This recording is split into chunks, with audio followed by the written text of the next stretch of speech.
They called it Cortex 7, a red zone class Omega. Not just uninhabitable, but malicious. It didn't welcome visitors, it devoured them. The gravity alone could crush a fully armored Threxan soldier into paste. Its air was a mix of hyper-toxic gases, dense enough to chew through most standard filtration units within hours. And then there were the rains, acidic, stinging, sometimes flammable. Blackened trees, twisted like screaming statues, rose from the cracked crimson soil. Razor beast tracks were everywhere, some as large as a shuttlecraft. At night, the skies turned purple, thunder cracked without warning, and bioluminescent predators moved through the dark like ghosts. No species dared to colonize it, not because they couldn't, because no one ever returned. But that was before the humans came. Captain Juno Reyes had seen worse. Okay, maybe not worse, but bad enough that Cortex 7 didn't make her knees shake. Former Earth Special Forces, current survival instructor for the Intergalactic Alliance. Her students called her the Ice Ghost. She didn't blink when a Zarnak exploded mid-mission. She just moved on. At 42, she bore scars most people wouldn't survive. A plasma burn down her spine, a missing toe, and the iron will of someone who'd once bitten a snake in half to conserve ammo.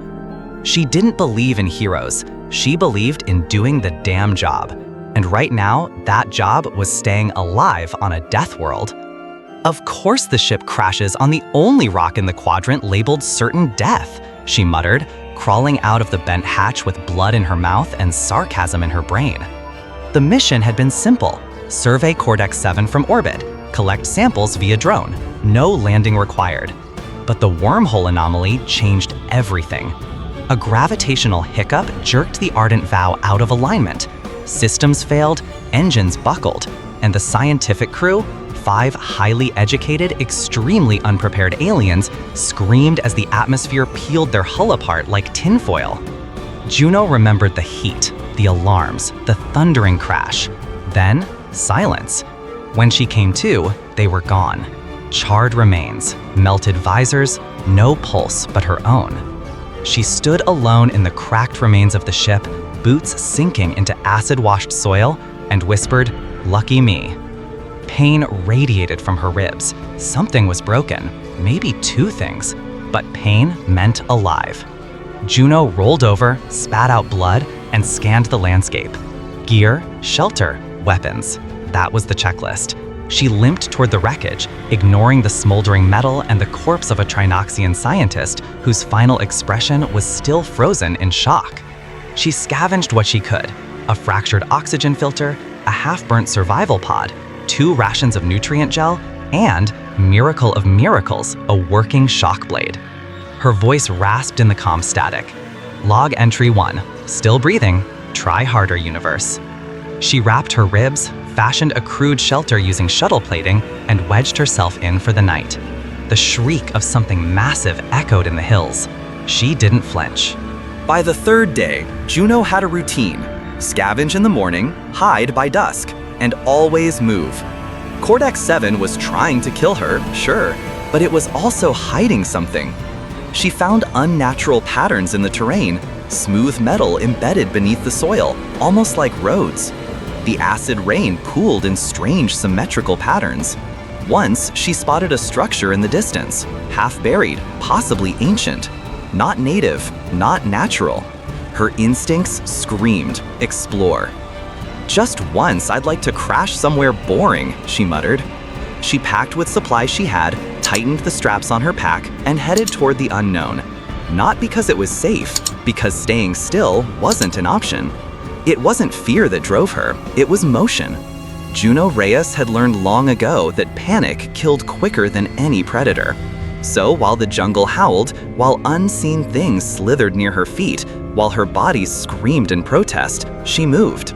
She built traps, she mapped terrain in her head, she planned, always planned. Her breath fogged inside her cracked helmet, her fingers were raw, but her eyes burned with focus. One problem at a time, she told herself, then another, then I win. And in that moment, bleeding, hunted, and utterly alone, Juno Reyes became the most dangerous thing on Cortex-7, a human with nothing left to lose. The wreckage sizzled around Juno Reyes, sharp metal and fire-torn wires stretching across the cracked ground like broken bones. The air was thick, a choking soup of acid and ash, and her lungs stung with every breath. She moved through the remains of the ardent vow with purpose, limping, bleeding, but alive.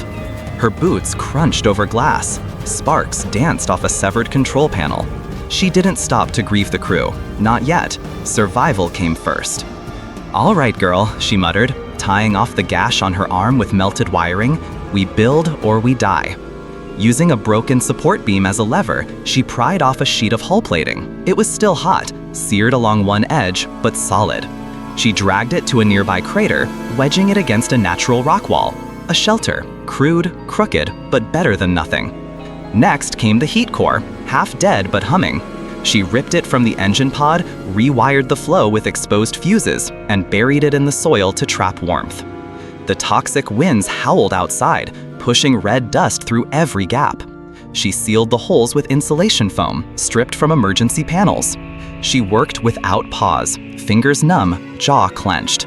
Instinct guided her, grit carried her. By dusk, she had a shelter, not safe, but survivable. She collapsed inside, every muscle burning. The storm outside roared like a beast, but Juno didn't flinch. She'd made her den. Now she just had to hold it. The morning came with no light, just a dull crimson haze. Juno stepped outside, her patched-up helmet fogging with every breath. The ground shifted beneath her boots. A quake? No, something breathing. The soil itself moved, reacting to her presence. Minutes later, her leg burned. She looked down, spores, yellow, spiky, clinging to her gear like hungry ticks. She dropped, rolled in the dust, grabbed a flare, and scorched them off. The pain was real, so was the lesson. Next came the shrieker vines, long tendrils that coiled from rocks and screamed when touched. Juno learned to walk lightly, to breathe through filters, to stay low when the sky turned green. She tested water in cracked valleys, too acidic. Found fungus that glowed blue, not edible. But then she discovered shell fruit. Tough, ugly, and bitter, but it didn't kill her. She ate. Every hour was a fight, every success a scar. But Juno adapted. Where others would freeze in fear or flee into death, she became part of the rhythm. Not dominant, not safe, but surviving. And that was enough. In orbit, far above the planet's violent skies, a drone stirred. It was old, left behind by a failed expedition, nearly forgotten by its creators. But its systems still ticked, still scanned. When the ship crashed, it noticed. When the life signs faded, it mourned.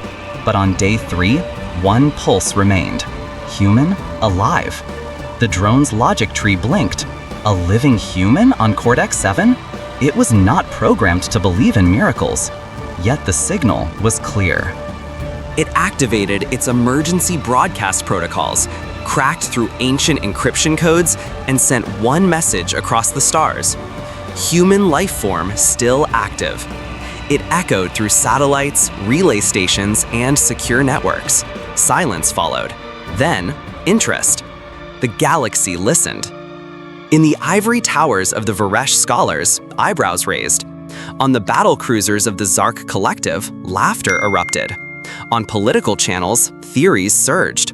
Impossible. Staged. Biological anomaly. Cortex-7 had buried entire fleets. It had destroyed drones built for war. No one survived. Except a human. Some cultures praised her, a symbol of resilience. Some mocked her, another Earthling stunt. But a few didn't laugh. A few began to wonder. What kind of species produces someone who can fight an entire planet? And win? Commander Valka stood before her holowall, arms folded, expression cold. She had studied thousands of species, cataloged victories, dissected weaknesses. But now she watched a human woman build a fortress from wreckage and battle storms with nothing but torn fabric and sheer will. It was illogical, yet fascinating. She should be dead, Valka said to no one. Orders were clear. Observe. "Do not interfere." But the commander's eyes lingered. Could this human be a key, a variable no algorithm accounted for? Biological evolution? Psychological conditioning? Or something deeper? She opened a private file, marked it, potential threat, potential asset, and she kept watching. Juno stirred from sleep with a chill running down her spine. She wasn't sure why, but she felt it. Something out there. She doubled the traps around her camp, sharpened bone spikes, dug pits, twisted vines into alarms. Her hands never stopped. Her eyes never rested. Meanwhile, Valka and others watched from orbit, tracking her every move, calculating risk, measuring her instincts, her decisions, her adaptability. She wasn't just surviving, she was evolving. Juno thought she was fighting a planet. She had no idea the galaxy had joined in, and it was holding its breath. Juno crouched low in the thick red grass, her breath shallow, muscles tight with hunger and fear. Days without real food had sharpened her senses to a brutal edge. Her stomach twisted like a live wire, pain blooming through her every movement. She no longer looked human, not entirely. Dirt smeared her face. Her flight suit, torn and patched with bark and bone, barely held together. Ahead, the beast slithered through the brush. 3 legs, 1 eye, and a tail that shimmered like liquid mercury. She knew its kind. Regenerating limbs, acidic blood, and those fangs, jagged and twitching even at rest. But it was meat. She gripped her spear, a broken antenna reinforced with alien shell fragments, and moved. A whisper in the wind, a shadow behind a shadow. The strike was fast, brutal, desperate. The beast thrashed, its blood sizzling the ground. But Juno didn't stop. She'd learned not to. When it stopped moving, she dragged it into her pit. Firelight flickered off her face as she skinned the thing, wincing as a droplet of acid singed her glove. Every bite she took was a gamble. Would this one kill her, or just keep her alive a little longer? But she chewed anyway. That's what humans did. They adapted. Her camp was a twisted marvel of Earth ingenuity and alien detritus. Bones turned to blades, panels bent into traps. Her acid-proof armor, once a piece of the shuttle's outer hull, was now laced with resin from the trees, a natural buffer against the things that drip and stung. She fashioned a shock spear using the capacitor from a comms relay, bound with sinew and powered by desperation. Every tool she made was ugly, cruel, and effective. It didn't matter that she wasn't an engineer. She was human. Humans made fire from flint, guns from pipes, civilization from ruins. One night, she caught a beast with her trap, a spiked cage camouflaged with vines. It shrieked until its lungs gave out. Juno listened with dead eyes, sharpening her blade. This wasn't survival anymore. It was war. Her war. She was following a trail, burned ground, broken trees, a stench of ozone, when she found it. Not human, not recent. Half sunk in the dirt was a vessel with curves like bone and glyphs that pulsed faintly even after what must have been centuries. The jungle hadn't claimed it fully, as if afraid. Juno approached, weapon raised. Inside, dust and darkness, mummified corpses, some tall, some twisted. A console blinked once, then died. She touched the walls and felt cold. It wasn't just her out here. Others had crashed, struggled, screamed, but none had walked out. She did, with a handful of salvage tech and a chill that didn't leave her bones. Rain hammered the world above as Juno crawled through the fissure in the cliffside. Deep underground, past roots like tentacles and air that hummed with static, she found it. A chamber, carved by something old, lit by veins of blue crystal. In the center, a sphere, floating, spinning, whispering. She reached out.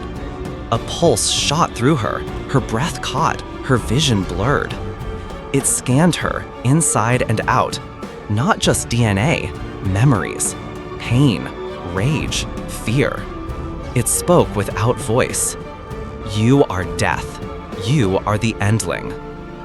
Juno stumbled back. The AI didn't attack. It watched.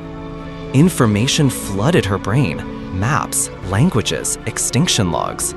The race that made it had long gone, but their sentinel had waited. And now it chose her. From orbit, Commander Vealka hovered in silence. Her orders were clear. Do not interfere. Earth subjects were to be observed, cataloged, dismissed. But this one, Juno, refused dismissal. Vealka watched her kill with scraps, build with instinct, defy death daily, not with technology, with will.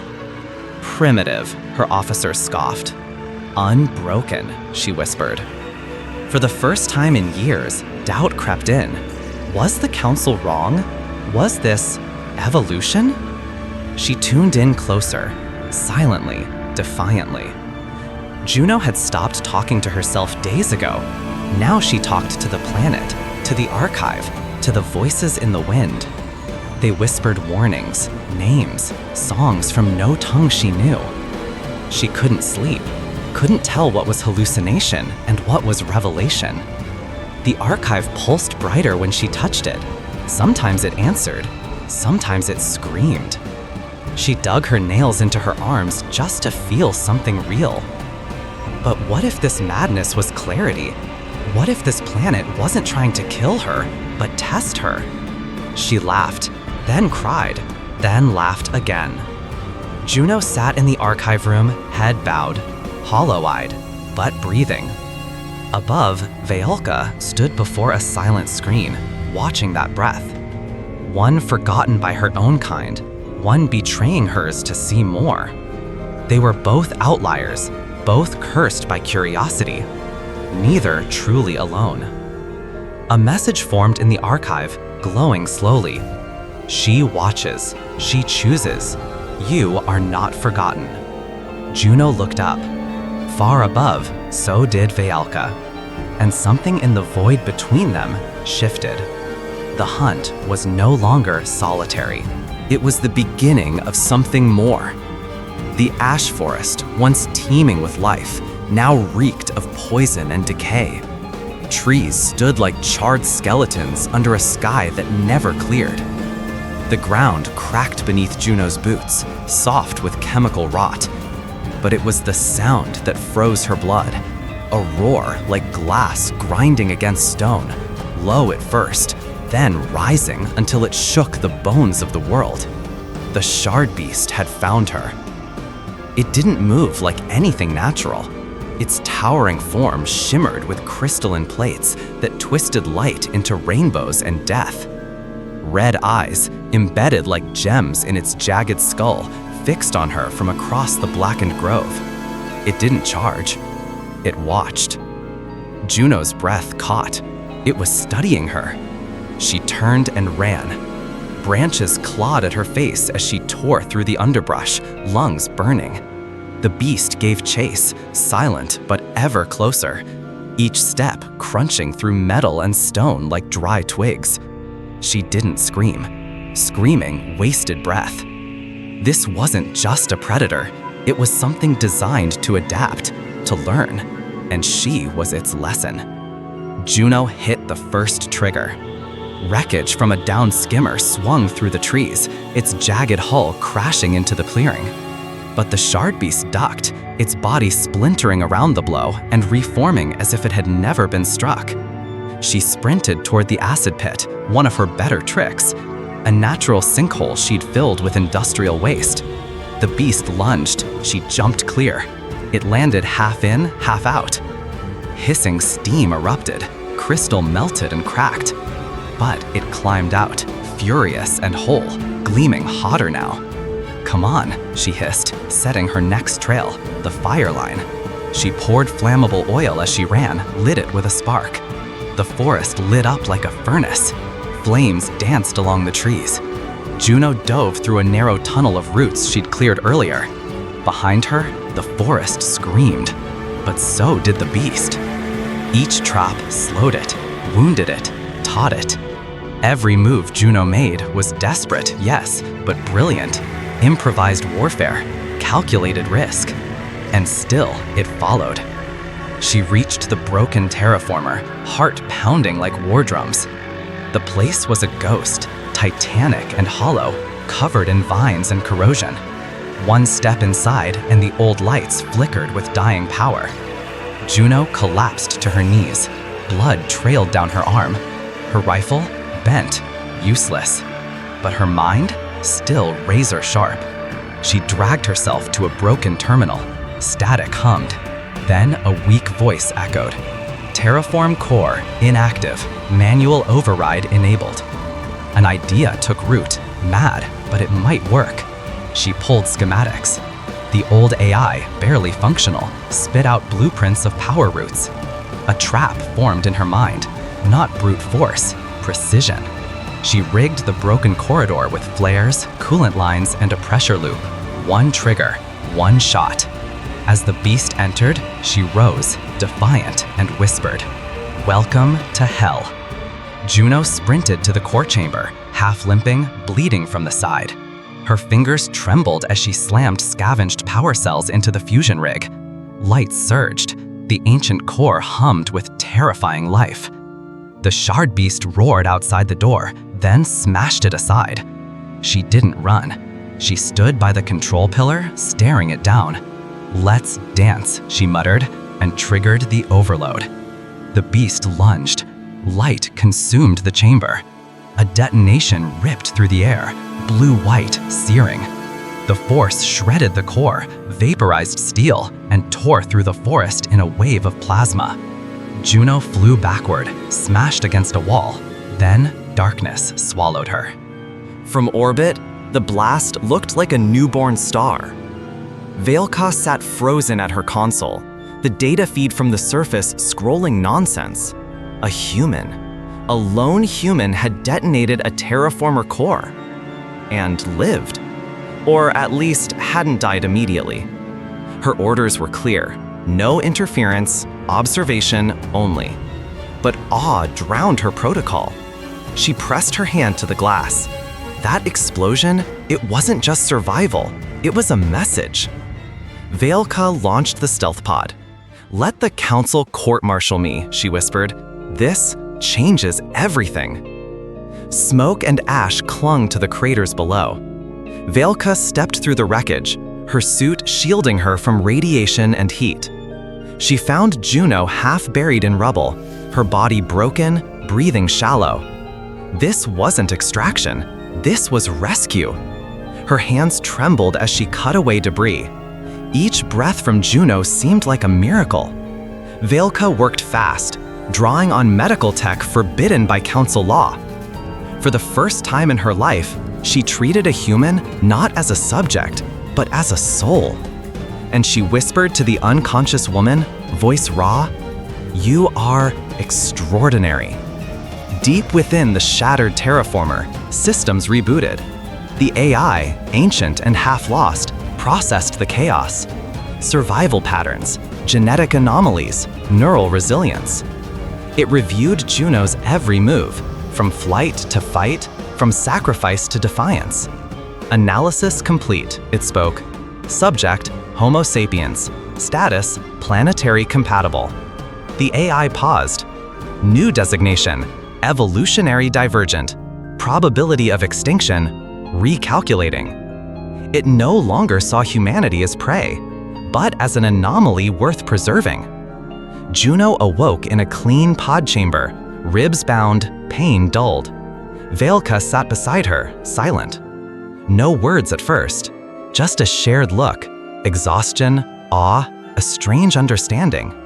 Juno coughed. "You're not supposed to be here." Veilka nodded.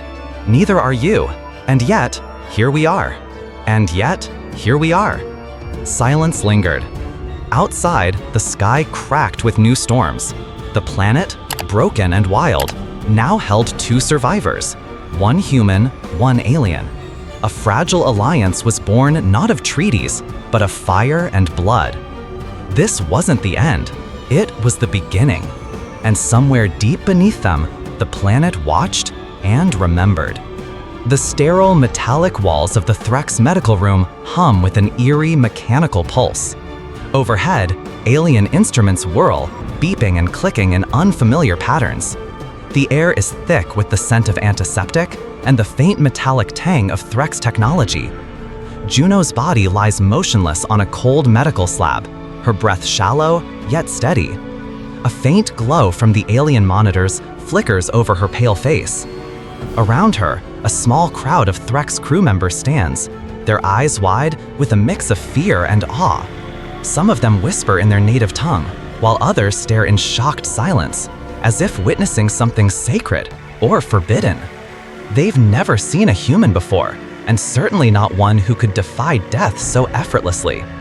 Juno stirs slightly, her eyes fluttering open. The sterile lights above seem too bright, her body too heavy, but she's alive. Her pulse quickens as memories of the deadly battle with the Shard Beast flood her mind. The raw agony, the overwhelming sense of survival, and then darkness. But she's here, she's breathing. Her fingers twitch, finding the strength to grip the edge of the slab. The cold metal contrasts sharply with the warmth of her skin as she slowly pushes herself into a sitting position. The Threx medical officer steps forward, hesitating. "Is she a human?" he asks, his voice trembling with both wonder and fear. The words hang in the air like a challenge. Juno locks eyes with the officer, a faint smirk on her lips. "I'm not just human," she says, her voice hoarse but growing stronger. "I'm something more." The Threx vessel hums with energy, but beneath that calm, something darker stirs. In the ship's winding corridors, whispers buzz like static on an old communicator.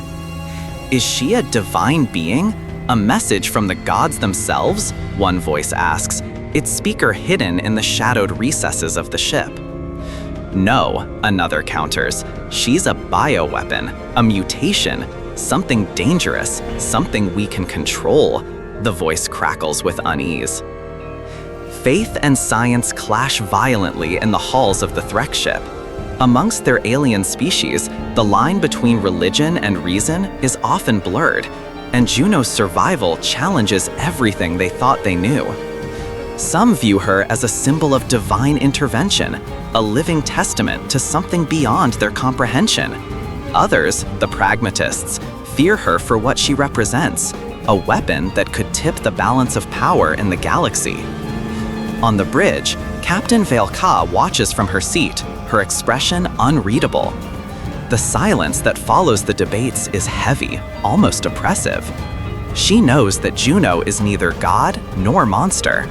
But if she is to be part of the Threx story, she cannot be seen as a mere curiosity. A voice from across the room, steady and commanding, cuts through the tension.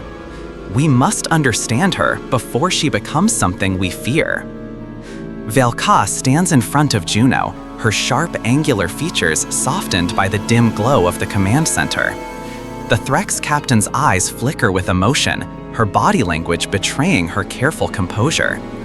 She has always valued logic over emotion, but this situation, it is different.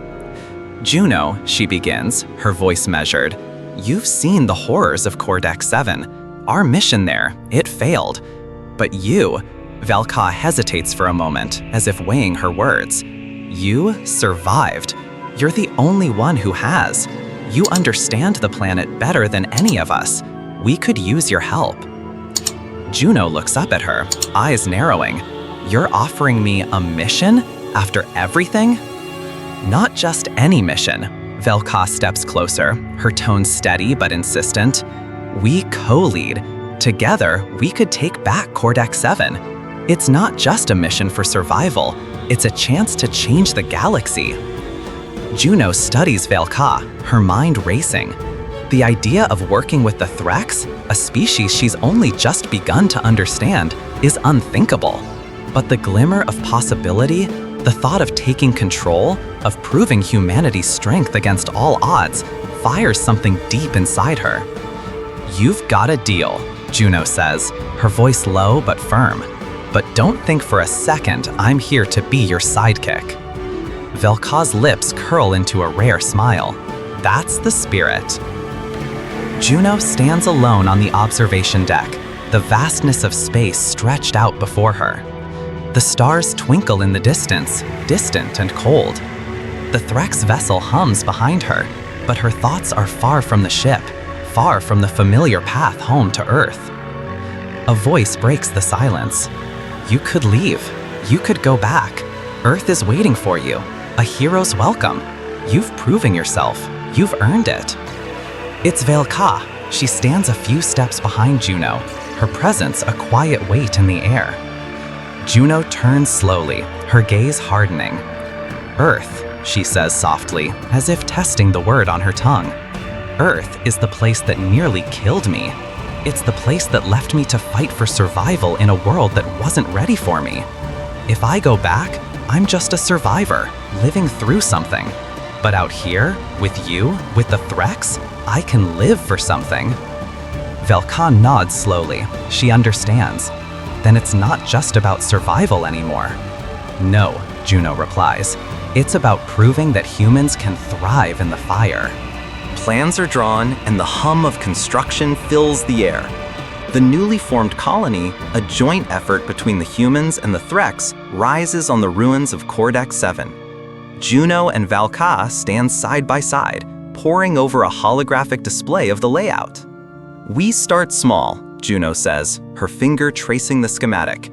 A base for research, for learning. But this, she gestures to the barren, hostile landscape around them. This is the beginning of something bigger, something that could change everything.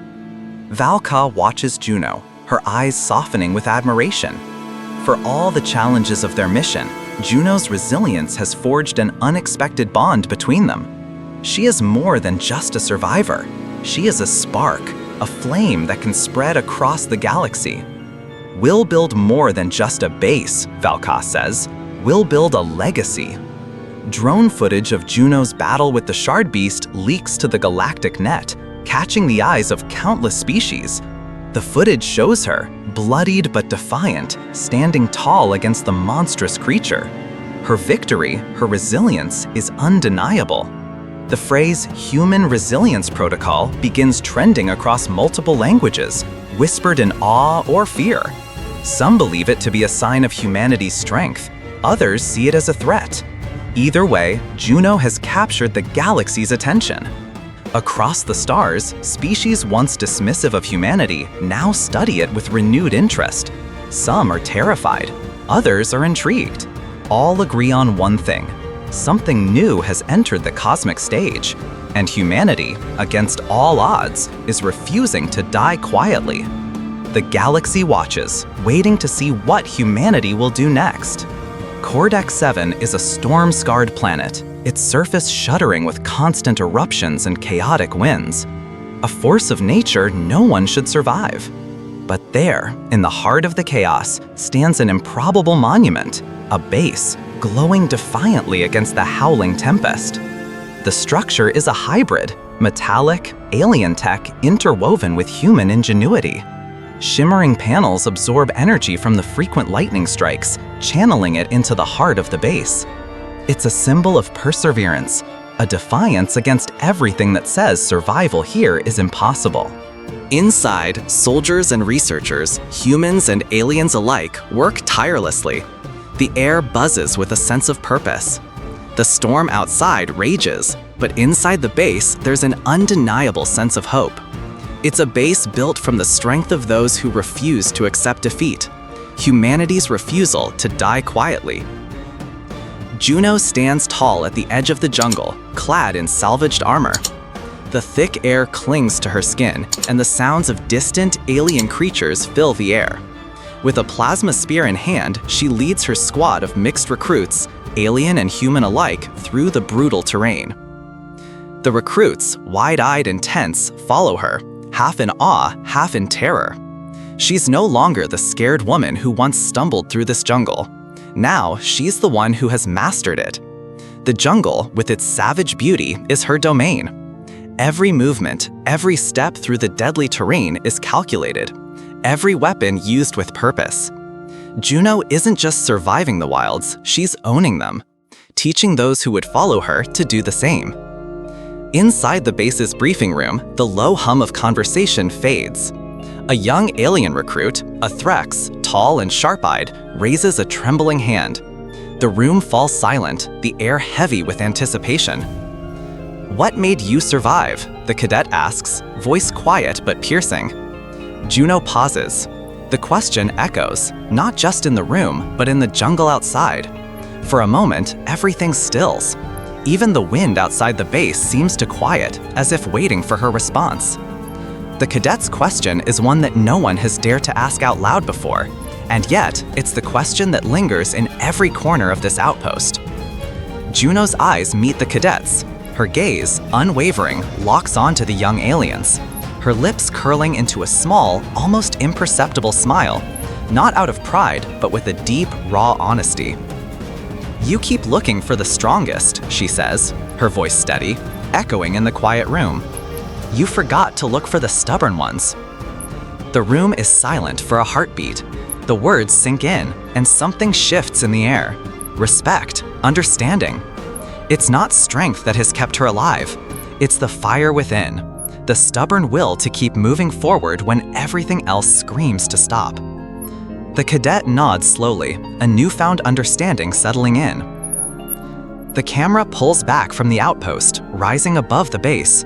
The storm outside rages, lightning flashing across the sky, thunder crashing like the roar of a furious beast. The jungle below claws at the edges of the base, but it stands, unbroken. Despite the forces of nature, despite everything the planet throws at it, the outpost remains. It stands not on the strength of its walls, but on something far more powerful: willpower. The storm cannot break what has already been conquered by sheer stubbornness.